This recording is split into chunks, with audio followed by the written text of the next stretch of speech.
Hello बच्चों, मैं शुभम। स्वागत है आपका अपने चैनल फार्मेसी विद शुभम पर, जहां पर मिलते हैं आपको फार्मेसी से रिलेटेड सारे वीडियो, सारे अपडेट।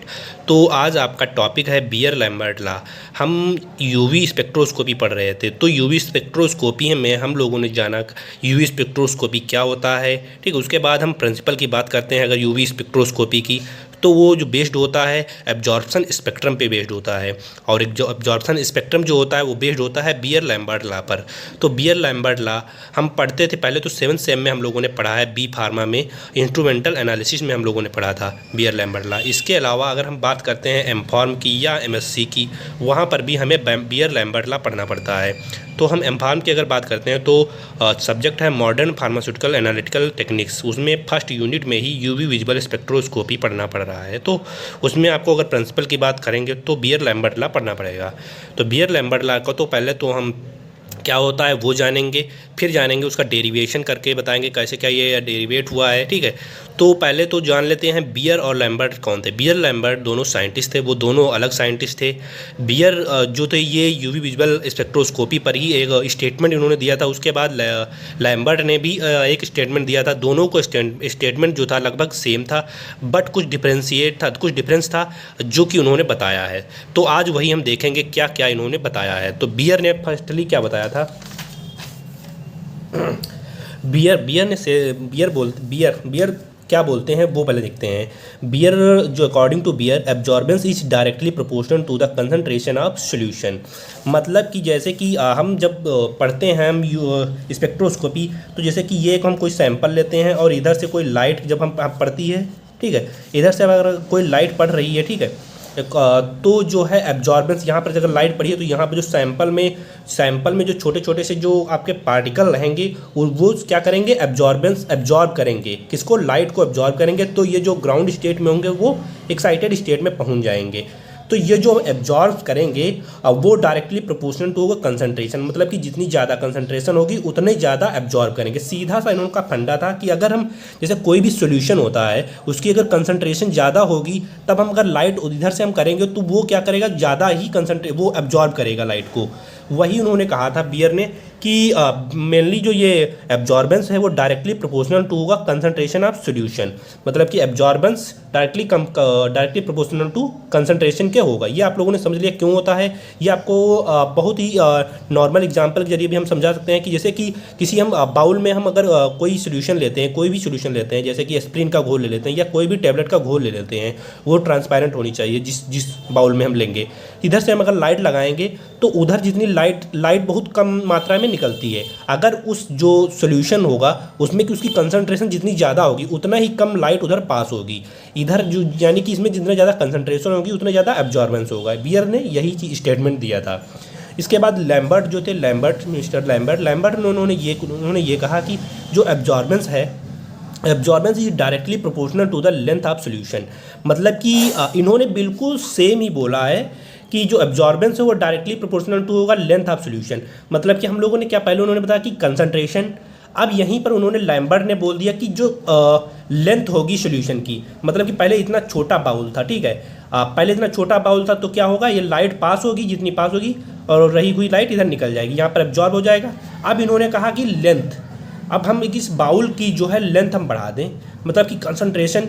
अब क्या होगा, ये सीन ऐसा होगा कि जब हम यहाँ से लाइट हम करेंगे, इस पे डालेंगे, तो क्या होगा, ये एब्जॉर्ब जो होगा, फिर ये जितनी ज़्यादा लेंथ बढ़ती जाएगी, क्या होगा जब लेंथ बढ़ती जा रही है तो ये जितने पार्टिकल होंगे, पार्टिकल की जो मात्रा होगी ये बढ़ जाएगी। क्योंकि इन्होंने ये जो बाउल का साइज़ है ये उन्होंने बढ़ा दिया है, तो इसमें सोल्यूशन भी बढ़ जाएगा। तो सोल्यूशन बढ़ने की वजह से जो है इसकी जो एब्जॉर्बेंस है वो बढ़ जाएगी।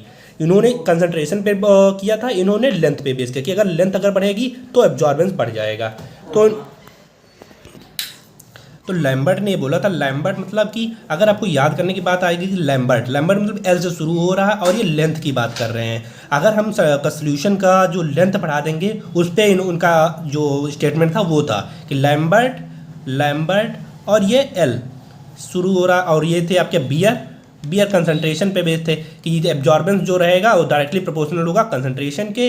और लैम्बर्ट जो थे इन्होंने कहा था कि एब्जॉर्बेंस डायरेक्टली प्रोपोर्शनल टू होगा लेंथ के। मतलब कि जितनी ज़्यादा लेंथ बढ़ेगी तो एब्जॉर्बेंस डायरेक्टली बढ़ ही जाएगा। तो यही इनका स्टेटमेंट था। तो इन्होंने जब ये स्टेटमेंट बोला है, बियर का था क्या, absorbance is directly proportional to the concentration of solution, ठीक है, तो ए समानुपाती सी। फिर लैम्बर्ट की बात करते हैं, तो absorbance is directly proportional to the length of solution, यानी कि A directly proportional to L. ये देखो लाइट अगर हम डाल रहे हैं, ये इंसिडेंट लाइट है आई नॉट, ठीक है, तो ये क्या लेंथ हो गई, और ये आई जो निकली है, जो पास हो रही है लाइट, वो है ट्रांसमिटेड लाइट, ठीक। जब हम इन दोनों को हम कंबाइन करेंगे तो ये कुछ बनेगा A proportional to C L, concentration और लेंथ ऑफ सॉल्यूशन, ठीक है।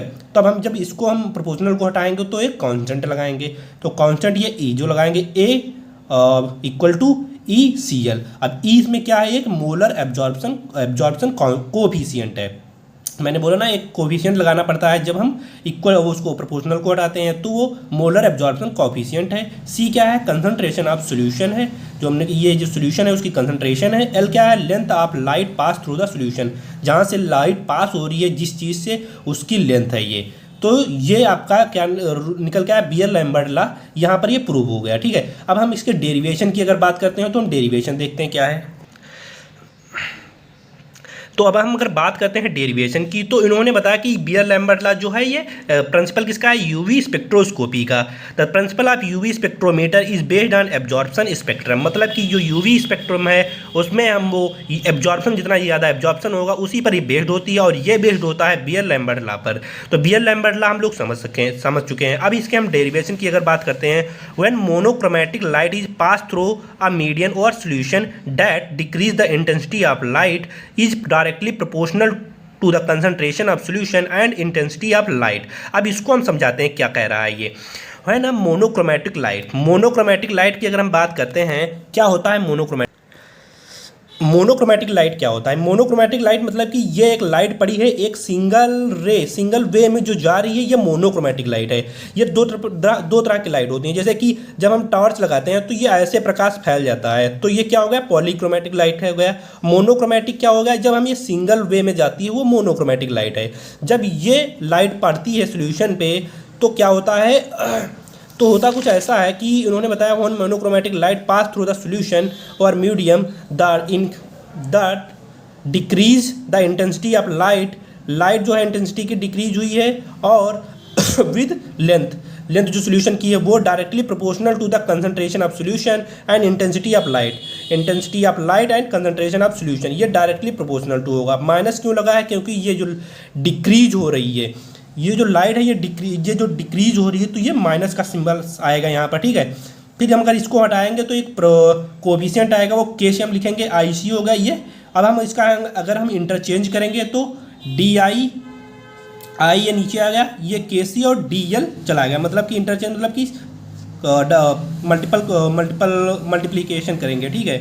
तो ऐसा कुछ ऐसा आएगा। तब हम जब इंटीग्रेशन करेंगे, बोथ साइड में इंटीग्रेशन करेंगे, तो डी आई और आई ये देखो ऐसे लिखे हैं के सी, क्योंकि इस काम करने से डायरेक्टली प्रोपोर्शनल टू है और कंसंट्रेशन है। डी एल काम कर सकते हैं, तो यहाँ पर ऐसा मैंने ये किया।